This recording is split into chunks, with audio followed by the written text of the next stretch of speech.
স্পষ্ট কথা হলো, আজকের পর থেকে যদি কোনো মশা কানের মধ্যে এসে গুনগুন আওয়াজ করে, আমার শরীরের রক্ত থেকে যদি এক ফোঁটা রক্ত তারা চুষে খায়, আমার শরীর থেকে যদি এক ফোঁটা রক্ত তারা বাহির করার চেষ্টা করে, ঘরের প্রতিটা কোনায় কোনায় মশার কোয়েল জ্বালানোর জন্য সবাই প্রস্তুত আছো তো ইনশাআল্লাহ?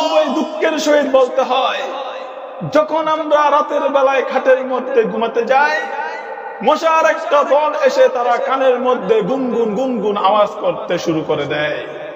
এই মশার গুনগুন জ্বালায় অনেক মানুষ আছে তারা ঘুমাতে পারে না। এই মশার গুনগুন জ্বালায় আমাদের আরামের ঘুমটাকে তারা হারাম করে দেয়। স্পষ্ট কথা হলো, আজকের পর থেকে যদি কোনো মশা কানের মধ্যে এসে গুনগুন আওয়াজ করে, আমার শরীরের রক্ত থেকে যদি এক ফোঁটা রক্ত তারা চুষে খায়, আমার শরীর থেকে যদি এক ফোঁটা রক্ত তারা বাহির করার চেষ্টা করে, ঘরের প্রতিটা কোনায় কোনায় মশার কোয়েল জ্বালানোর জন্য সবাই প্রস্তুত আছো তো ইনশাআল্লাহ?